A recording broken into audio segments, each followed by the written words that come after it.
Bueno, muy bien. Vamos a tratar de, en un tiempo relativamente exiguo y respetando los horarios, tal cual lo hicieron Robin y Rafael en la anterior, no puedo aprovechar de mi condición para pasarme.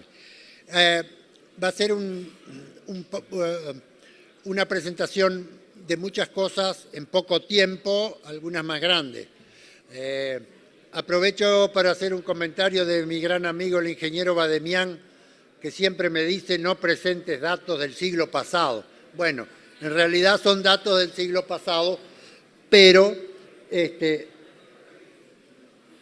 aún tienen vigencia. La unidad experimental, ahí en sus épocas y en las épocas pretéritas, también fue mucho más simple, mucho más pequeña, pero el trabajo de todos, el esfuerzo y el poder soportar determinadas condiciones hizo que se pudiera hacer mucha investigación a pesar de a veces no tener las condiciones que hay hoy. Hoy la estación ha tenido un desarrollo extraordinario que bien lo vale y creo que va a permitir aún más mejorar la calidad de la investigación. Incluso ahí los primeros carteles y entrando ya más en tema, Robin, Rafael y Fiorello hablaron de los suelos. Bueno, una rápida mirada, los suelos superficiales, que son los pardos rojizos, y algunos otros suelos más profundos. Hemos clasificado en 3, y eso es lo que hemos hecho a lo largo de los años con María Benaja, qué lástima que hoy no nos ha podido acompañar.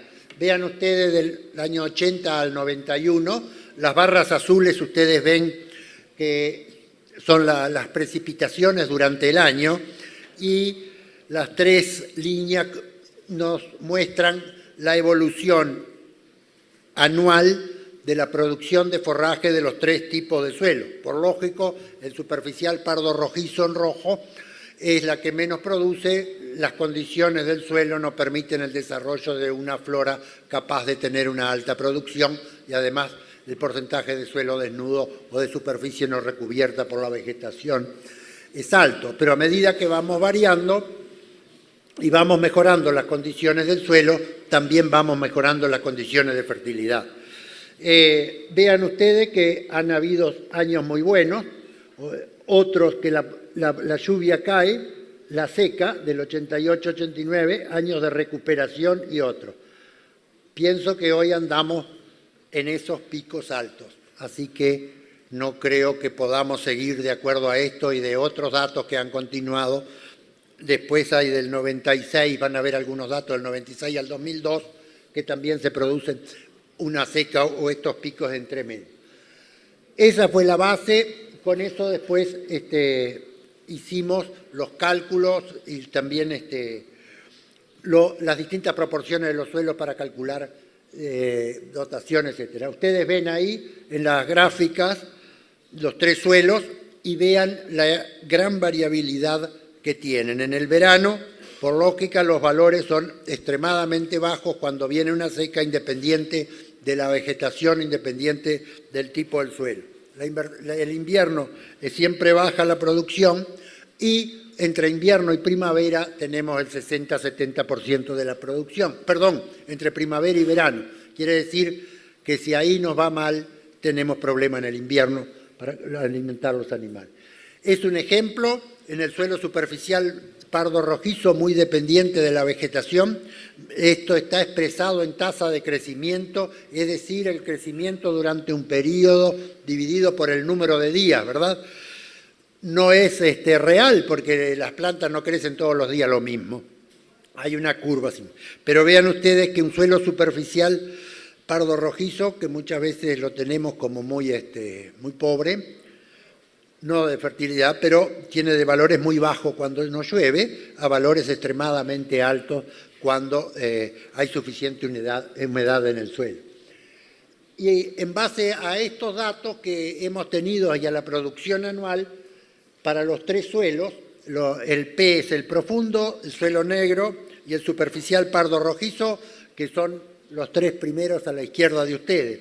Después hemos hecho distintas combinaciones, con 50% de profundo, 25 y 25, etc. Y el que está enmarcado en la elipse verde es el que hemos tomado generalmente para hacer todos los cálculos, ¿verdad? Es un suelo que tiene un 70% de suelos superficiales, mitad y mitad de cada uno, y un suelo de profundo. Y cuando tenemos menos profundo y más superficial, un 90%, por supuesto. La dotación está calculada teniendo en cuenta una asignación de 2% del peso vivo de los animales y una eficiencia de cosecha de forraje del 50%. Y el último es el que van a ver los resultados, el campo natural más nitrógeno y fósforo. Eso es lo calculado y eso, sin saberlo, nos dio en la realidad, que sobrepasa la 1,2 unidad ganadera por hectárea, ¿verdad? Estos datos fueron usados en muchos trabajos, algunos de los colegas lo mencionaron anteriormente, posteriormente verán algunos, pero sí nos permitió determinar dotaciones para estos tipos de campos de basalto, particularmente de Queguaychico. Hay algunos trabajos, pero mucho más cortos, de la unidad Itapevis Tres Árboles, donde son mejores suelos y, por supuesto, las dotaciones posibles son más altas y la producción también son más altas. Incluso los suelos superficiales son menos superficiales que los de Glencoe, de la unidad Queguaychico, ¿verdad? En los manejos y en los ensayos que se hicieron a partir de aquella época y mucho de lo que ustedes tienen en la publicación, cómo calculábamos reservar forraje para la alimentación invernal. Eso se hizo mucho en la cría y la recría ovina y bovina.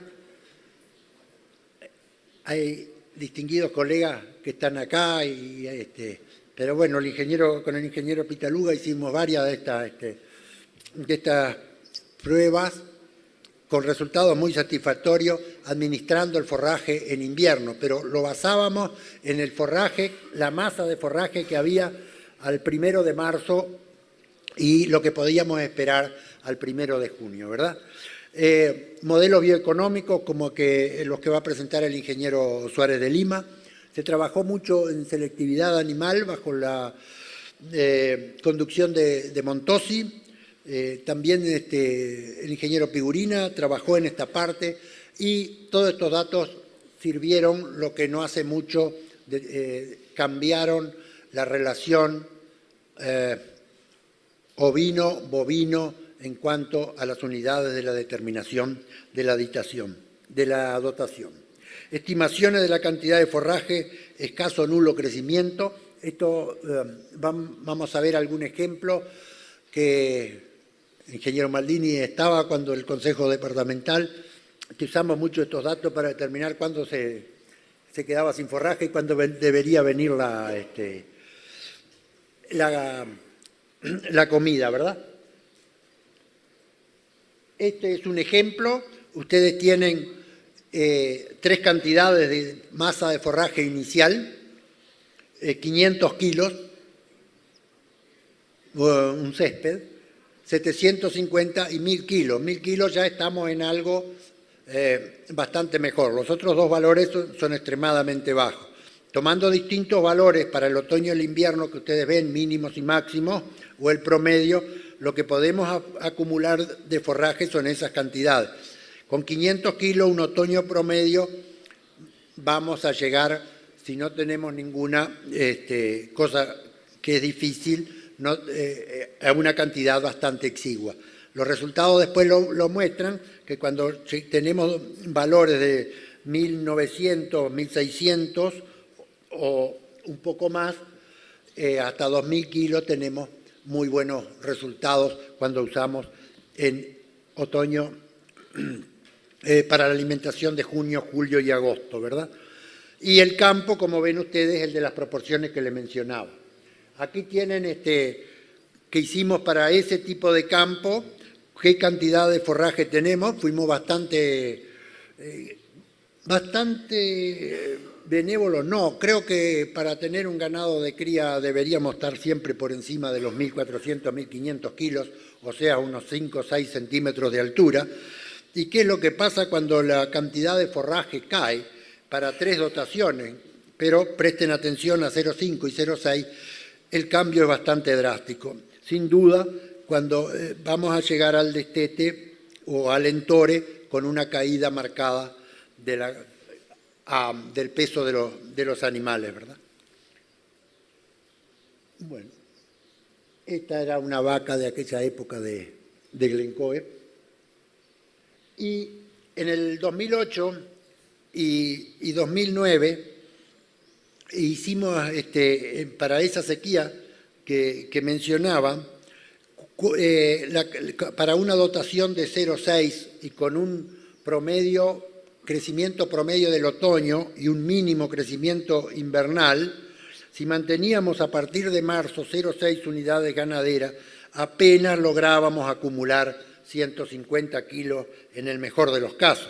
Evidentemente, no habría acumulación y dependeríamos claramente de lo que nos quedó de las estaciones anteriores, ¿verdad? Que en el caso ustedes ven 445 kilos, que era lo que había al comenzar estos cálculos. La situación sumamente complicada, y en la sequía tenemos 2 soluciones: sacar animales o darles de comer.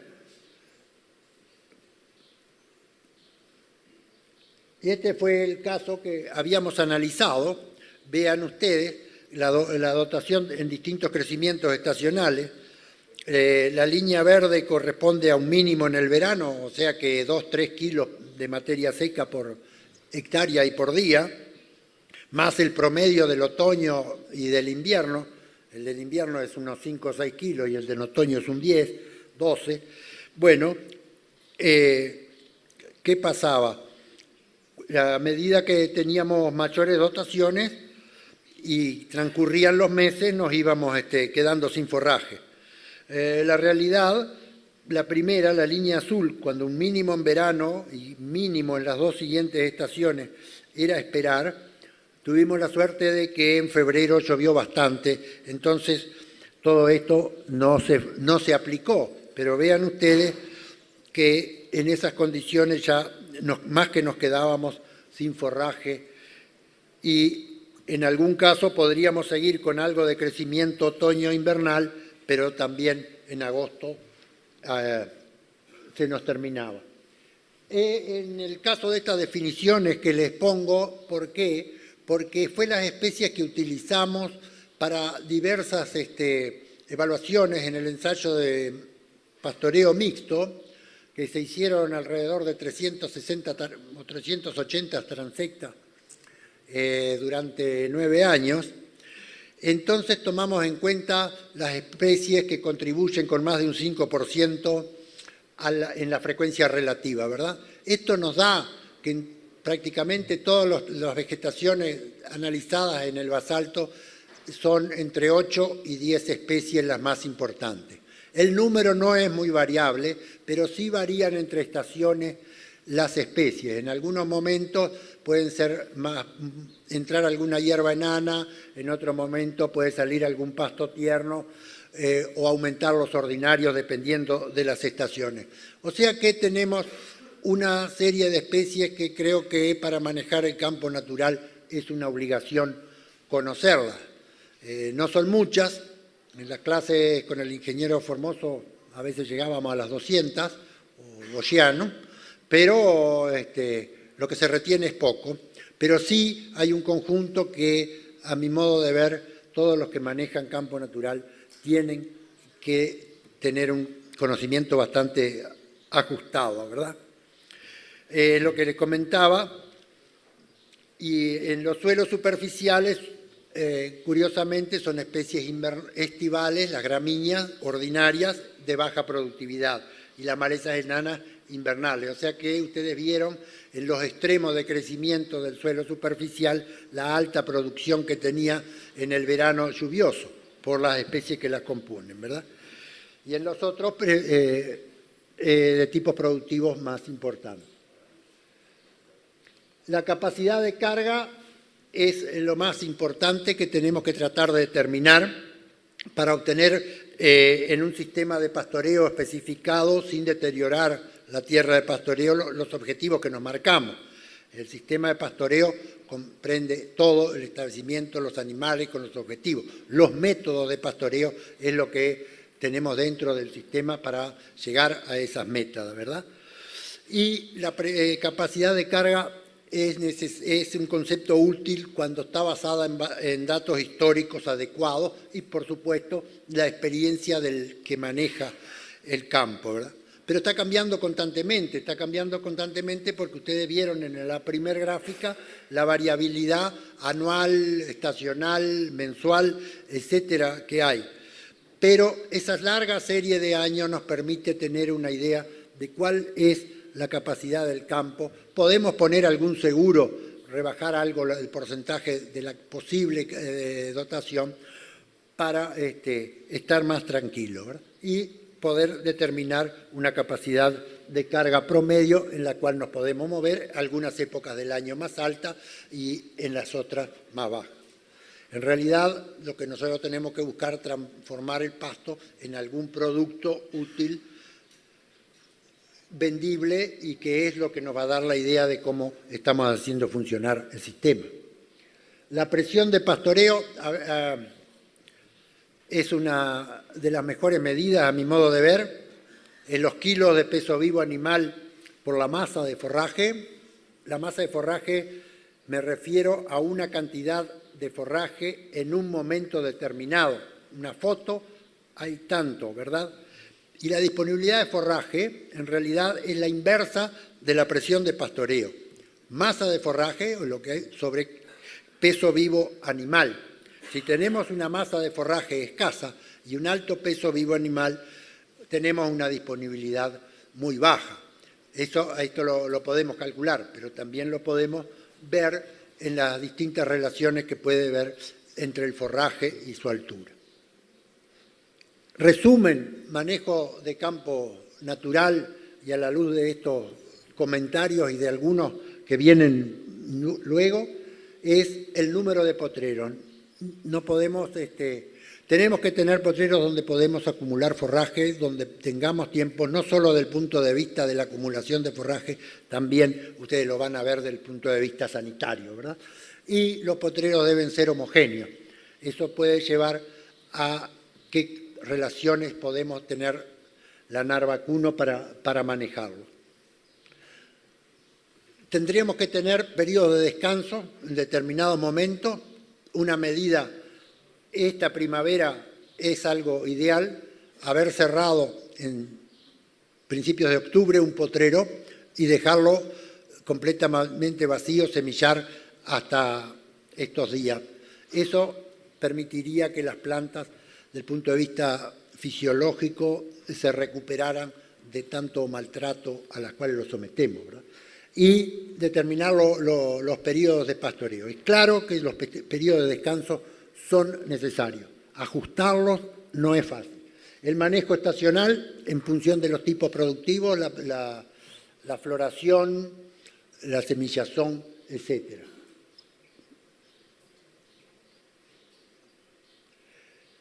En invierno, si tenemos un tipo de pastoreo diferido, vamos más lento, los animales... Depende de lo que tengamos, ¿verdad? Y en la primavera permitamos seleccionar a los animales haciendo pastoreo más rápido. La parte más de mejor calidad de las plantas está en el extremo de las hojas, ¿verdad? Hacia abajo hay una dilución de los nutrientes. El orden del pastoreo de las parcelas, esto lo vamos determinando a la condición de cada uno. Es mejor manejarlo de esa manera que cambiarlos con fecha fija. Eso nos permite más recuperación algunos y menos acumulación de resto seco en otros. Este es un ejemplo de lo que hacíamos referencia a los ensayos que habíamos hecho para 0,9 unidad ganadera por hectárea administrando el forraje. Tendríamos ganancias entre 300 y 340 gramos por animal por día, lo que nos daría un equivalente de 120 kilos de peso vivo por año. Y de acuerdo al peso al destete, a los 3 años y medio llegaríamos con un novillo de 500 kilos, cosa que la comprobamos que podíamos hacer. Ahí está, estos son los ejemplos que ustedes van a ver en los ensayos de ovinos, los ensayos de recría, como vieron ustedes, cuando se hacen distintos planos y cuando se deja y se acumula forraje.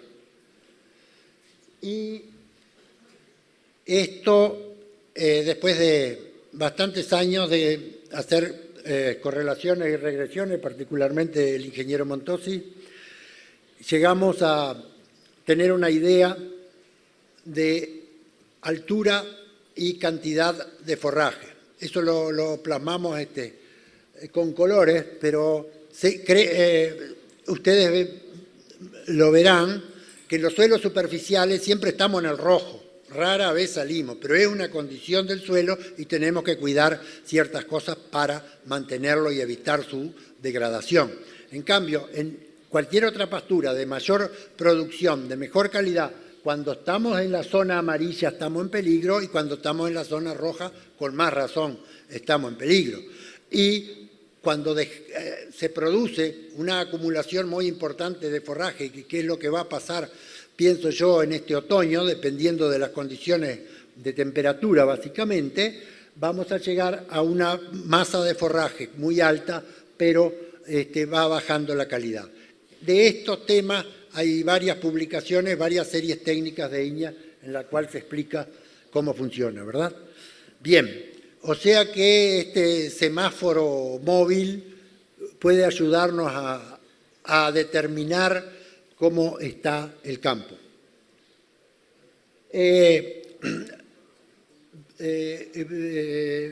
Primero voy a hablar de la fertilización en el sentido de cómo mejoramos los campos. Después veamos cómo se manejó un ensayo de pastoreo. Acá agregamos nitrógeno y fósforo 2 veces al año, en marzo y en agosto, 100 kilos de súper y 100 kilos de urea en cada caso. Eso fue lo que se hizo durante varios años. Suspendimos posteriormente esas aplicaciones y los resultados se mantuvieron. La tasa de crecimiento, ustedes ven que los periodos,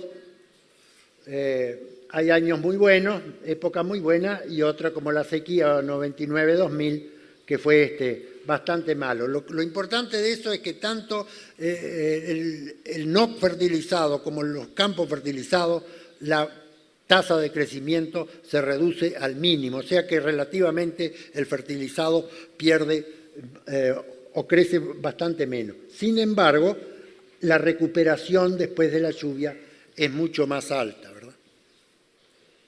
Este es el ejemplo anterior en que el natural más lo fertilizado con los picos y a lo largo de las estaciones, en los picos de verano cuando llueve da muy buenos resultados y cuando no llueve no hay ninguna magia. Ahí tienen una foto de cómo estaban en esos momentos. Quedaba alguna especie de raíz profunda, tipo silopodio, que le permite conservar agua en situaciones. La producción anual de forraje en el principio, el primer año no fue tan alta de la diferencia, luego se fue acrecentando, el año malo ambos bajaron y siempre hubo una muy buena respuesta a ese tipo de fertilización. Algunos ya habían dejado de fertilizarse en el 2000. El crecimiento estacional es para las 4 estaciones siempre es más alto en el fertilizado y aprovecho para decirle que la barra verde es una carga de 0,9, 1,2 es la azul y 1,5 es la amarilla. Pusimos esa carga en aquel momento pensando que el trabajo se nos iba a terminar rápido y perdíamos algunas parcelas, pero no tuvimos suerte. La producción dentro de eso fue muy buena. Y esto sí es donde más impacto tuvimos en la diferencia en el crecimiento invernal. Hay 2 cosas acá. Una, que en estos tipos de campos hay un cierto porcentaje, una cierta frecuencia de especies invernales de buena calidad. Por ejemplo, a veces no es muy apreciada, es la flechilla, en este tipo de campo, ¿verdad? Y en el verano tenemos el Paspalum notatum, que hoy bastante lo nombramos. Y la otra cosa es, en el caso del 2001, un invierno que prácticamente no hubo heladas y mucha lluvia. Mejoró el campo natural, pero el crecimiento del fertilizado fue prácticamente el de una primavera del campo sin fertilizar. Las especies, como ustedes pueden apreciar ahí, la barra azul son las especies invernales, el no fertilizado, y en cualquiera de los tratamientos fertilizados aumentan las especies. O sea que hay dos maneras de mover pasar a mayor porcentaje de especies. Por un lado, la fertilización, y por otro, el mejoramiento de campo. Eso también, y está publicado en varios. Los tipos productivos en el campo con fertilizante, ustedes ven que lo amarillo son los tiernos ordinarios y ordinarios duros, y bueno, siempre son los mayores. En cambio, en los fertilizados, los tiernos y tiernos ordinarios son mayores, y por supuesto aumentan los finos y los finos tiernos. O sea que cambiamos la calidad a través de un cambio en la composición de las especies. Por supuesto que tanto nitrógeno como fósforo que tienen las plantas lo expresan también. Y este es el caso cuando comparábamos las tres cargas, la 0,9 hasta la 1,5, y vean ustedes que las ganancias de los animales, esto es la producción por hectárea, ¿verdad? No tienen ninguna. Y la ganancia de los animales a 0,9 es la misma que 1,5. En general, se da que, y más en los predios relativamente pequeños, siempre la carga es más alta que en los de mayor superficie. El productor lo hace con una lógica clara, pero no sería algo útil que ese productor pueda tener acceso a fertilizar y mejorar su campo y así mantener esa carga. Las ganancias son las mismas, ¿verdad? En otra de las partes del ensayo, además de usarse novillos, se pusieron terneras. Del año 2002, 2005, 2002, sí, de junio, luego del destete, y ahí tienen las tres cargas y tienen cómo evolucionaron. Fíjense ustedes que la carga con 0,9 unidad ganadera, todo era pastoreo rotativo, 14 de días y 42, y 3 por 4, 12, 42 de descanso, ¿verdad? La verde llega a pesos muy buenos para el Entore, el 7 de noviembre.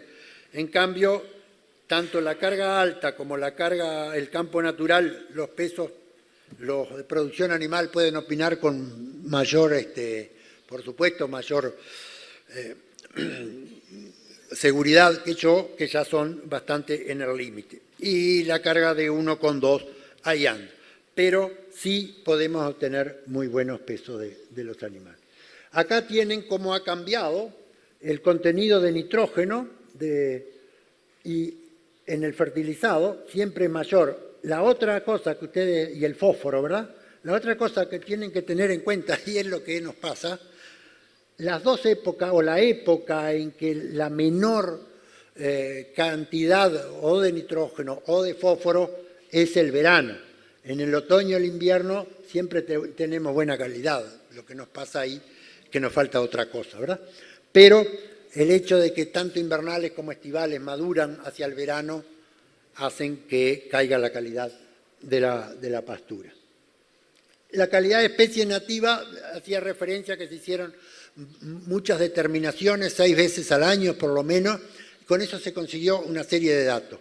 Esos datos de las especies, el nitrógeno de cada una, no todas tienen igual y no todas son muy importantes, por eso yo le hacía el caso de las especies muy productoras, y con eso, y basado en la gran cantidad de transectas que tenemos, pudimos hacer los cálculos de la vegetación y cómo evoluciona, ¿verdad? Ahí tienen el caso, está hecho para cada estación, donde teníamos las transectas. El verano de la sequía no tenemos prácticamente nada, esto está expresado en nitrógeno y esto está expresado en proteínas. En el caso de la proteína lo pusimos para que se viera o por lo menos lo más usado, ¿verdad? Después de la recuperación de la sequía, la lluvia, no hay restos secos, bueno, sí mejora, pero después los valores, y especialmente en estos casos, donde hay mucho resto seco, por el crecimiento ahí hay problemas. Mejoramiento de campo es lo otro, que introducción de especies y fertilización con fósforo, ya lo hablaron. Está basado en una adecuada preparación del tapiz vegetal, cómo sembramos, qué sembramos, etcétera. La fertilización, ya la explicaron muy bien, pero la experiencia que teníamos nosotros en los mejoramientos de campo, la refertilización era imprescindible, y la fertilización de base más alta, dependiendo en el caso que se usaba trébol blanco o lotus corniculato. Este fue un modelo de manejo, un esquema que se hizo, la carga alta en verano y principio de otoño para la limpieza, libre para la emergencia de nuevas plantas. Este sería el periodo de utilización. Acá podemos usar vacunos, ovinos, etc. Después vamos aumentando la carga hasta noviembre o antes para que el mejoramiento semille. Esa fue otra de las cosas que habíamos aprendido, en el que era imprescindible dejar semillar los mejoramientos, porque había años que caían 120 kilos de semilla que evaluábamos y al otro año no había una germinación equivalente a esa cantidad de semilla. Bien, algunos resultados de la producción de novillos entraban ustedes ven ahí, en junio del 2005 al 2006 entraban con 200 kilos, salían con 500, y esto era cuando entraban como terneros. Estos terneros a novillo, acá entraron nuevos terneros. La raza Hereford es el azul y la Bradford es el negro. Esa productividad llegaba a 260 kilos de peso vivo por hectárea. Los mejoramientos fueron muy utilizados en la majada. Los primeros ensayos que hizo Montosi sobre la reducción del número de la pérdida de corderos. Se llegó a manejar muy bien los mejoramientos con 5 ovejas por hectárea, si mal no recuerdo, con resultados muy buenos, ¿verdad? Y lo que fue básico eran los mejoramientos, fueron para el núcleo merino fino, donde ellos lo van a explicar bastante mejor que yo. Pero ahí está la majada del núcleo. Esto era lo que le hacía mención, el ensayo de pastoreo. Estas dos cargas las puse ahí, pero les voy a explicar que no fueron esas las dos primeras. Ahí fue el ensayo, 0,8 unidad ganadera, entre paréntesis 0,6. Ahí se arrancó con 0,6. Carga continua, relación 2:1. Y se arrancó con 0,6 y 0,8. Pero si ustedes vieron la primera gráfica, había momentos de pico. 85, 86, cuando empezó 30 años, hace 30 años que comenzó este experimento de pastoreo, y 30 años hace de la exclusión del pastoreo en Glencoe, que a mi gusto es algo muy interesante, quizás un poco más acabé. Pero ¿qué pasó? Fueron 2 años muy buenos y entonces se pensó, la carga es baja, sobra pasto. Subamos la carga a 1,06 porque había que respetar la relación 2:1 y 5:1, ¿verdad? 4 novillos y 1:4, ¿verdad? Si poníamos 4 novillos, 8 lanares, o tenía que llegar a 20, y ahí se subió la carga de esa manera. Esto fue lo que ocurrió en todos los años, que sumamos la cantidad de todos los mejoramientos. En la carga le pongo 0,8 porque fue el que más tuvo, todos los demás 1,1, continuo de carga más alta que y la misma relación, rotativo, 5:1 que se compara con este, y este es un rotativo 2:1 que se compara con este, ¿verdad? De todas maneras, la producción de forraje de los rotativos y los continuos no va mucho más allá del 12-15%, si mal no recuerdo. Acá tienen las tasas de crecimiento, ustedes ven del año 85 al 92 y más o menos son todas parecidas, incluso la tasa de crecimiento de la carga más alta donde hubo mayor impacto del pastoreo, ¿verdad? Y en el invierno pasa algo igual con tasas que arrancaron muy bien, porque los años fueron buenos. Esto fue lo que llevó 85-86 a aumentar la carga, pero aquí que a partir de ahí los años no fueron tan buenos. Después aprendimos que teníamos picos y caída. Esto es como varió la cantidad de forraje en los dos primeros, para cada uno de los tratamientos, en los 2 primeros años mucho forraje y después muy poco, ¿verdad? Eso fue lo que pasó. Y esto sacando en cuenta los kilos de materia seca que teníamos por centímetro. En realidad esto es la altura que estaba el campo cuando se hicieron las medidas, ¿verdad? En esas estaciones que lo ponemos, prácticamente quedaba 1 centímetro, la altura de corte de las tijeras. Por eso en ese verano el crecimiento nos daba 1 o 2 kilos de materia seca, aunque tuviera un 20% de agua, ¿verdad? Que fuera extremadamente seco. Sin duda, si nosotros pensamos que el umbral que no debemos pasar para no perder peso está por acá, bueno, la diferencia mayor en los animales fue que los rotativos, como sobraba, iba quedando pasto remanente seco, pudieron seguir. En los testigos en los continuos hubo que suplementarlo por 75 días, ¿verdad? Bye. Esto es lo mismo que ustedes vieron hoy. La dotación que podrían tener no está muy de acuerdo a la producción de forraje. Vean que está bastante lejos de la que usamos. Esta es la que se acercaba un poquito más, pero en las otras no. ¿Qué pasaba con las especies en el invierno del 85 con el 92, cuando la carga 0,8 continua y 2:1?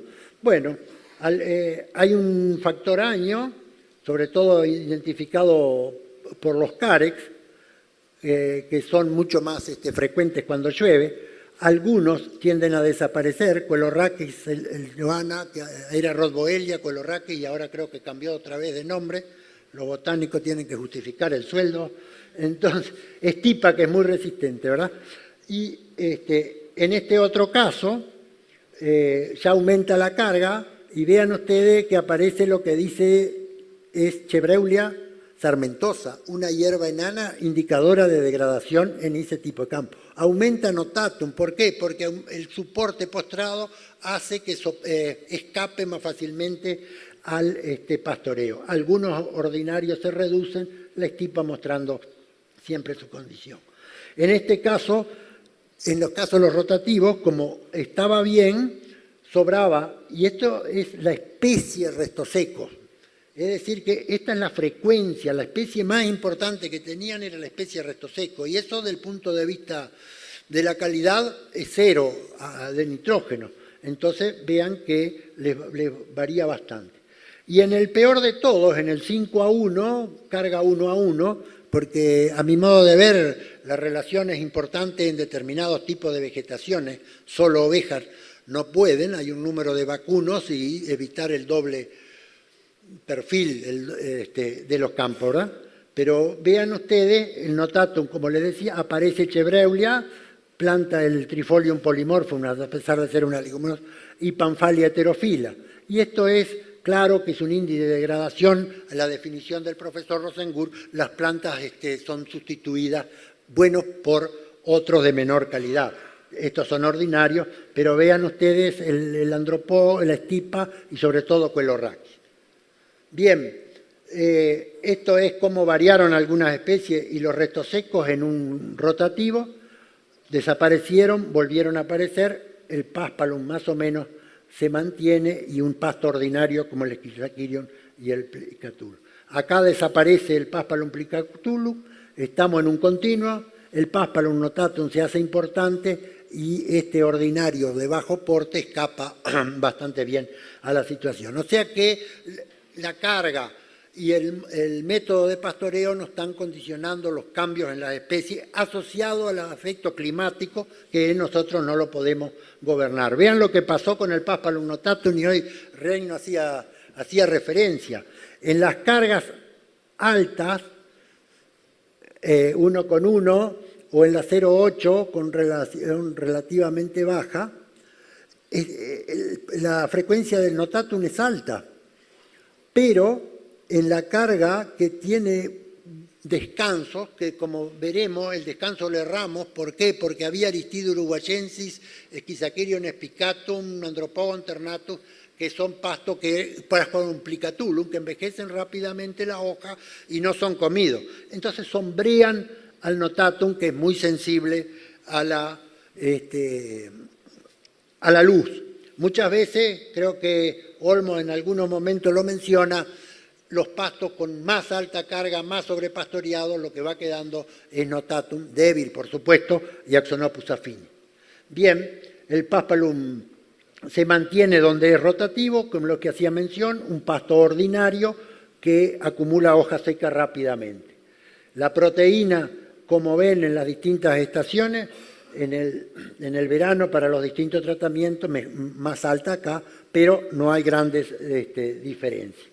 Este fue un ensayo puntual y la alta dotación y continua, carga continua y alternada, y vean ustedes qué pasó, la baja, media y alta carga continua, qué fue lo que aumentaron. El Axonopus, porque es tolonífero, Paspalum notatum es tolonífero, lo que le hacía mención, o sea que esos son índices de degradación, bajan los cespitosos, estipa y pitoquesion, y aumentan las hierbas enanas. Otro caso típico de degradación en un corto periodo, porque 11 capones por hectárea son bastante. Y era una prueba que queríamos hacer con el ingeniero Montosi a ver hasta dónde llegaba. Bien, esto es el esquema de lo que pasó en el ensayo de pastoreo. Esto es un dibujito de la realidad. La carga 0,8, la carga 1,01 continuo, relación 5:1, por eso pienso que el número de ovejas es más bien expresarlo por kilos de peso vivo por hectárea, etcétera, para tener un mejor ajuste. Nunca lo pasamos de los 3 centímetros, una altura, y vieron que era donde se producía la degradación que aparecía en esto. Y en el rotativo, que tenemos periodo de descanso donde las plantas tienden a recuperarse y siempre andamos, como en este caso, alrededor de los 10 centímetros y los cambios no son tan importantes. Ahí la carga varía. Y este es un ejemplo de la resiliencia del campo, es clara. Con el ingeniero Goyano a veces lo ponemos de pregunta para de identificar cuál primavera. Esta es la primavera antes de la seca y esta es la primavera después de la seca. Esto es una nota basado en índices, etcétera. Fíjense que tiene bastante mejor nota la primavera posterior a la seca que la anterior. O sea que el campo se recuperó, muchos pastos buenos se mantuvieron. Hubo que cuidarlo, sin duda. Y la primera, 0,6 y 0,8, vean ustedes, de los novillos del pastoreo en verano, otoño e invierno, es las ganancias, prácticamente en un caso hay una pérdida, pero subimos la carga a 0,8 y 1, ¿y qué pasó? Ya empiezan los problemas y después se agudizaron. Esto es una comparación, en realidad esto es la carga, esto es el método de pastoreo, con la misma relación, en fin, pero el mayor es una carga baja, 2:1, continuo, y el opuesto es carga rotativa, 5:1 y 1,06, o sea que la diferencia es bastante grande. El peso vivo, los capones, con los distintos tratamientos, más o menos sigue el mismo comportamiento. Otra vez vuelve a ser el T3, solo asocio a la cantidad de restos secos y la producción de lana que anduvo por esos valores. Bueno, y en una última etapa, la biodiversidad. Si ustedes leen, van a encontrar una serie de definiciones, etc. La más primitiva es el número de especies y es la que hemos usado para tener algunas ideas. En el ensayo de pastoreo, que lo volvemos a reflotar, hay mucho dato todavía. Y el suelo superficial es el naranja, tiene menos especies, todos los otros tienen más o menos. Aumentan las especies en el otoño y a veces bajan en primavera, aumenta. Y el verano, las invernales se reducen cuando las tenemos. En el campo natural fertilizado con nitrógeno se llega a valores muy altos de especies en primavera, pero en el campo sin fertilizar el número de especies coincide un poco con las anteriores. Y en los mejoramientos de campo, en el otoño, cuando el rebrote o la primavera, en el invierno baja por la estival. Y este es un caso bastante elocuente, ustedes fíjense lo amarillo, y es el efecto del uso continuado de herbicida. La G es glifosato, la P es paraquat, el ingeniero Pérez Gomar nos puede ilustrar bastante más que esto, pero vean qué pasa, nos quedan 3 especies. Fíjense ustedes que en cualquiera de esos había más de 20, 25. El hecho continuado entre años y la dosis lleva a una reducción marcada y una sustitución de plantas perennes por plantas anuales o de baja calidad. La vaca en Glencoe, el conocimiento de las especies en la comunidad de los campos naturales es básico, como les hacía mención. La capacidad de carga bien determinada nos va a permitir tener una dotación adecuada y segura y tener buenos índices de cría. Puede ser también que amontonemos animales y no tengamos muchas ganancias. Si queremos incrementar la dotación a esos valores que se encuentran en algunas casas de productores de 1,4, 1,5, se debería estudiar la posibilidad de la fertilización para poder permitirle esa cantidad. Lo que ocurre en una estación es reflejo de lo que han ocurrido en las anteriores, lo que nos está pasando hoy y nos va a pasar en el verano es lo que viene pasando ahora. No sé lo que va a pasar en el otoño porque no sé cómo va a venir el verano. Un equilibrio entre las necesidades de los animales, eso es básico, y desde el punto de vista fisiológico de la planta, me olvidaba decirle los 5 centímetros de funcionamiento de la planta y de tejido fotosintético es básico, y la necesidad de los animales y la cantidad y calidad de forraje, de manera que la producción sea sustentable económica, ecológica y socialmente. Y ahora me voy a permitir, Glencoe, que ahora está mucho más linda, el ingeniero Ferreira les puede contar, alguna frase. La observación del comportamiento de los animales pastoreo considerado como una parte normal del buen manejo. Es verdad, pero rara vez se le dedica la misma atención a los pastos. Una frase del profesor Hodgson. El profesor Rosengur, Maldini, Martín y Corena están cuando en el 74 dijo que el campo natural era el océano de las especies. Para aprender, usa la palabra campo y mucho antes también. Y en 1943, el profesor Rosengur, y esto ya lo han visto varias veces porque yo se los hice notar, pero me parece que se me escapó. Campos. ¿Por qué puse esa palabra? Lo había usado Rosengur, lo habían usado otros investigadores anteriormente y por supuesto que lo seguimos usando. Pero recién, cuando el trabajo del Commonwealth, aquel del libro, empieza a aparecer campos en Uruguay, aparece en un trabajo de profile de FAO y últimamente en un trabajo del 2011 del Grass and Forest Science de marzo de 2011, donde definitivamente la palabra campo es aceptada. En el 91 había aparecido en un diálogo de ICA Procisur. O sea que con el trabajo de estos años, de todo el equipo, de todos los que hemos trabajado, algo que para mí ha sido una gran satisfacción, hemos logrado por lo menos que internacionalmente ahora sepan que tenemos campos. Bien, y me queda una de Rosengur que no la puse, que gastamos mucho tiempo en la computadora y gastamos mucho tiempo en los números. Pero una vez le dije, pero profesor, mire estos resultados. La biología se ríe de los números. Bien, gracias.